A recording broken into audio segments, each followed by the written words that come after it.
Let's return to This Week in America. Here's your host, Rick Bratton. Welcome back, everybody, coast to coast, This Week in America. In the vibrant children's book by Kenneth Fuerstinger, The Adventures of Pinch and Nardo, he shares with readers a special story about an unlikely friendship between two very different creatures and the adventures they experience together. Called a must-read for children, Kenneth was born in 1964 in San Diego. He's been interested in drawing as a child. The 9/11 tragedy struck and left him with more losses that hugely impacted him. But the only way to survive is to keep moving forward.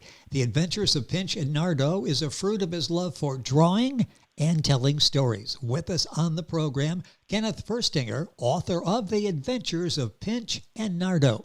Kenneth, welcome to the program. It's great to have you with us.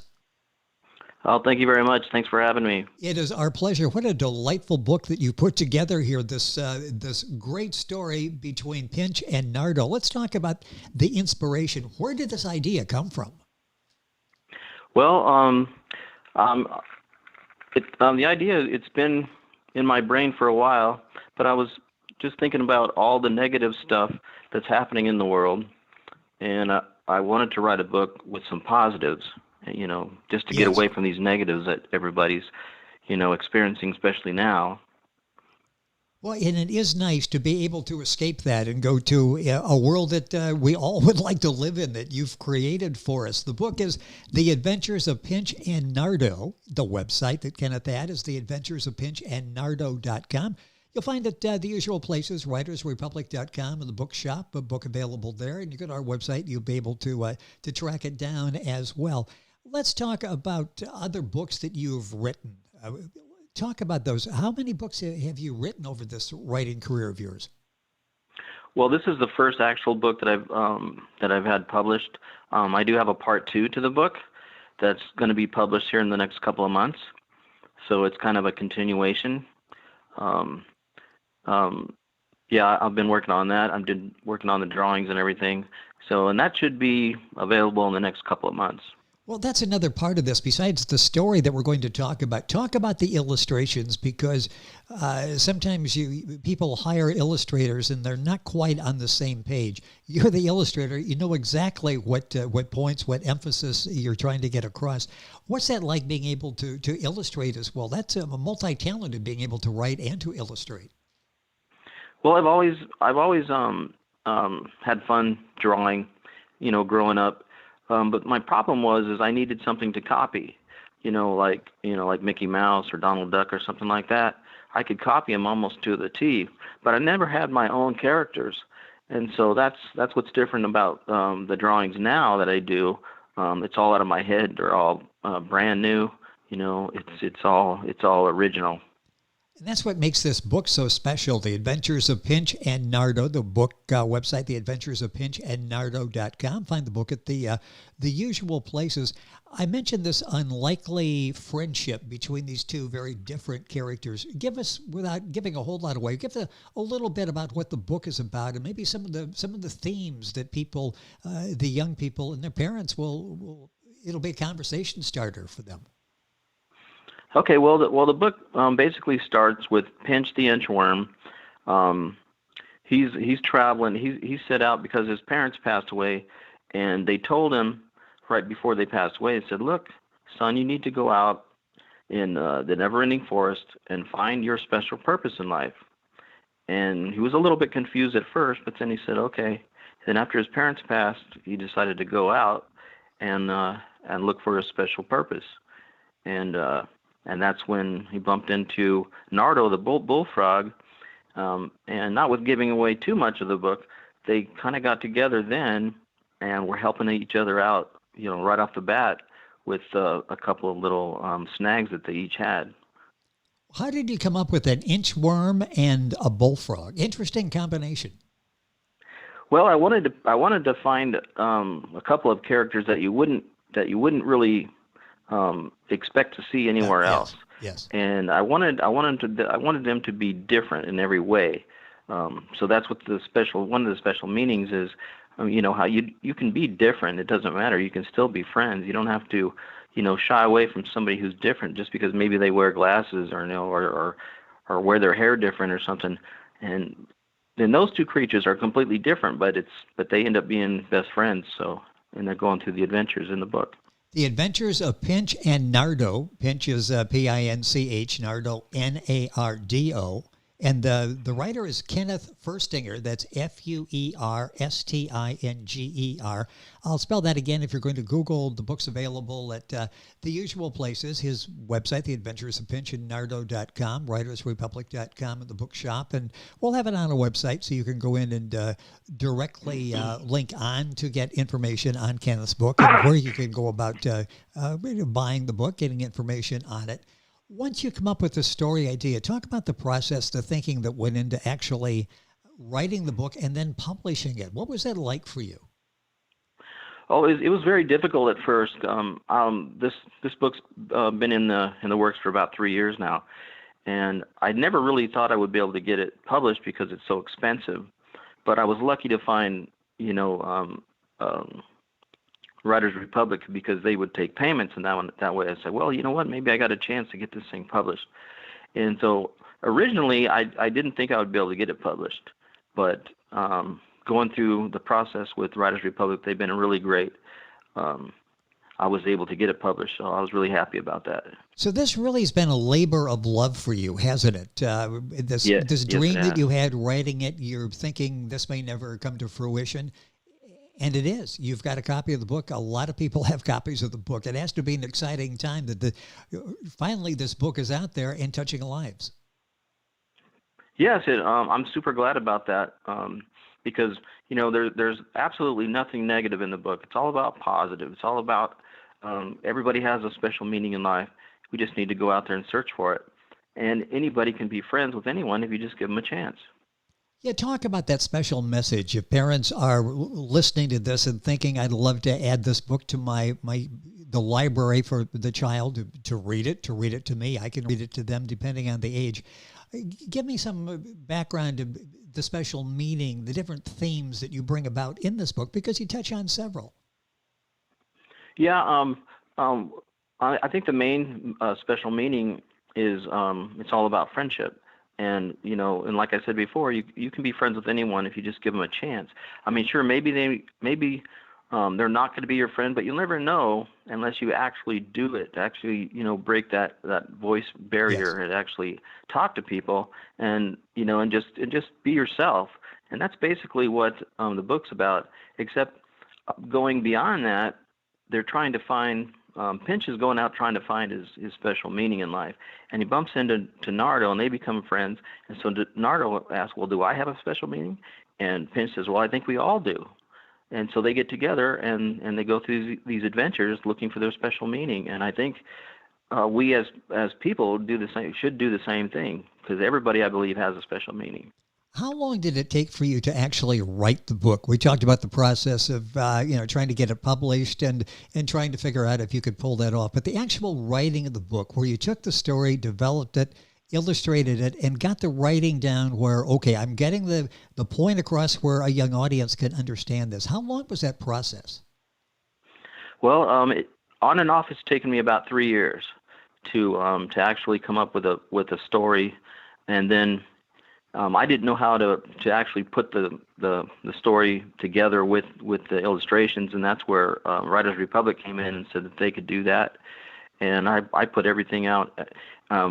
Originally, I put everything on just paper and colored pencils, and so that's basically all I had. I wasn't using a computer at all, except to just to type out the dialogue and then get a copy of it. But, it's been a process, but thanks to Writers Republic, I've been able to do it. Talk about what it was like when you saw the finished book, when you held a copy of The Adventures of Pinch and Nardo for the first time, and all that went into this, the ups and the downs as you were trying to see if you were going to be able to write it, if you were going to be able to publish.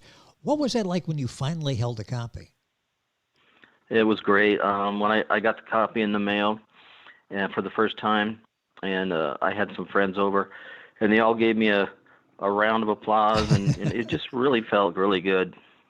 Well, you're touching so many lives. The reviews are excellent. This is a book that needs to be added to any young person's library. The book is The Adventures of Pinch and Nardo by Kenneth Fuerstinger. That's Fuerstinger. His own website is theadventuresofpinchandnardo.com. You'll find it at writersrepublic.com in their bookstore. You mentioned that the themes, it's an entertaining story. Entertaining, but I hate to use the word educational. I want to turn anybody off because it's not a textbook, but there's educational value in this as well, isn't there? Yes, that was another thing that I really wanted to get across to people. The main thing about the book, what I like about it, is it can go from, like, you can read it to somebody who's 2 years old, and it goes all the way to like 12 or 13 years old. They can read it themselves, which is really nice. At the end of the book, one of my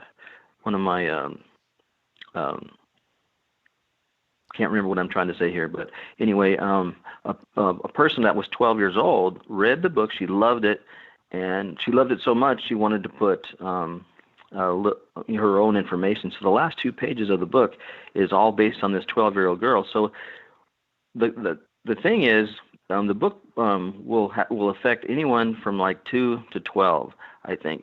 So it has a broad range of people that it goes after, and that's what I really wanted to do, because I want to get the message out that, this book's all about friendship. It's all about having a special meaning in life, and no matter what happens in your life, if you just stay positive. There's just too many negatives out there.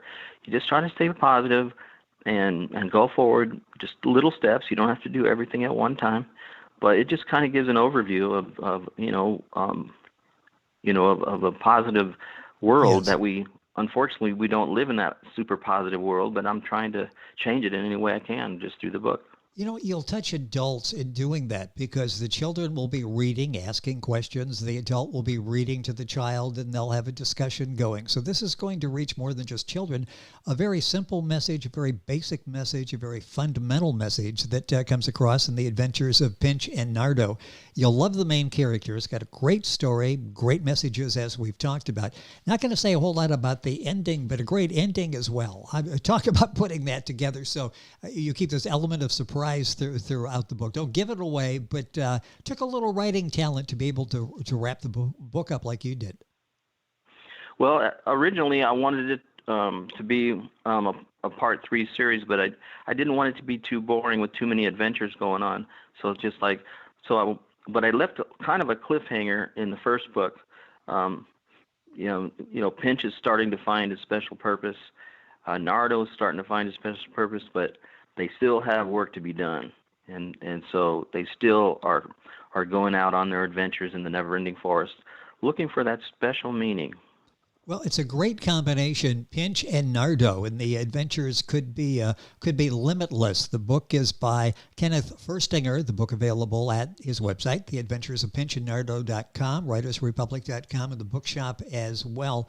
You mentioned other books in a series you'd like to write. What else are you working on?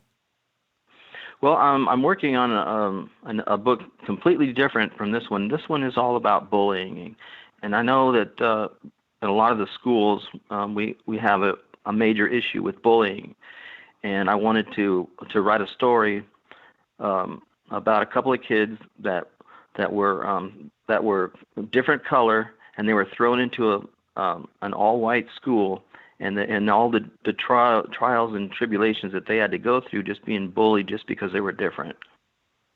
Now that will be a very powerful book as well. In terms of your writing, where did this all begin? Did you read a lot as a child? Is that where this whole fascination with the storytelling, writing, illustrating began? Well, I've always been an illustrator. I never really was a writer. Growing up, like I said, I did a lot of illustrations. I just loved to draw, and it wasn't too maybe 3 or 4 years ago when I said, well, you know what, I want to put some words to these drawings, and I never thought that I was capable of doing it in the right way. But I just kind of took my illustrations, and it took me a while to come up with Pinch and Nardo, because I wanted them to be completely original. no copies of anything or anybody, just 100% out of my head, and I was able to do that. And once I got those images, Yes. I wanted to make sure that I could draw them in different positions, different areas, but you would still know the character as it is. So that's been a real inspiration, because I normally like I said, I never had an original character until just like 3 years ago, and then I was saying, well, you know what? Maybe if I put some words to this and make it positive, maybe I can get this thing published. Well, you did, and it really is impacting young people and adults with the adventures of Pinch and Nardo. I mentioned in the beginning the impact that 9/11 had on you. What kind of impact did that have? And boy, that's something that it's difficult to maybe ever get over. What was the big impact for you? Oh, it basically ruined my life. I had a great job. I was making good money, and I was going through some tough times with my parents. They died right around that time, and then when September 11th happened, see, I worked at a resort hotel, and all their business was basically in October, because they had beautiful weather in San Diego, and everybody would do their conventions and their meetings and everything. All the corporate people would come out to San Diego and do their stuff. Well, when September 11th happened, there was no October. Everybody stopped. And then right after that, I lost my mom. Then 7 months later, I lost my dad. It was a really, really tough time for me. Well, you've come out of that, and boy, that's a tough time as you think back. And the type of business that you were in. I mean, they were pulling airplanes out of the sky. I mean, nothing moved for an extended period of time. It was just a tragedy, one that impacted your life and really shaped who you've become, and probably gives you more sensibility as you're writing and illustrating. You've done such a wonderful job with The Adventures of Pinch and Nardo. When do you think another book may be available? Well, I'm looking at part 2. Should be available within the next couple of months. Oh, fantastic! And then I'm working on the bullying book. That's probably about 6 months away. So it's going to be a good year for you. 2021 is starting off a published book, and a couple more on the way, and hopefully we'll have a chance to talk about those. The book is The Adventures of Pinch and Nardo, Nardo. The author is Kenneth Fuerstinger, Fuerstinger. The book at his website, theadventuresofpinchandnardo.com, also writersrepublic.com in the bookshop, other places as well. And we'll have all of those links on our website, thisweekinamerica.us. Kenneth, a pleasure having you on the program. Look forward to doing it again to talk about more in the series and the bullying book as well. Thank you for being with us on the program. Oh, thank you very much for having me once again. Thank you. It has been our pleasure. The book, The Adventures of Pinch and Nardo, available at writersrepublic.com. His website, theadventuresofpinchandnardo.com. And, of course, follow it online. Our website, thisweekinamerica.us. We're back on today's program after these messages. This Week in America is online. You can visit our website, thisweekinamerica.us. Scott Pinkerton, Associate Producer of This Week in America. Jay Anderson, Segment Producer. Ben Watson, Webmaster. Otto Bechet, Director of Engineering and TV Production. This Week in America produced and is a trademark of Blue Funk Broadcasting, LLC. For information on all of our guests and to listen to this week's show, our website again at thisweekinamerica.us. And I'm Sean Bratton, Executive Producer of This Week in America.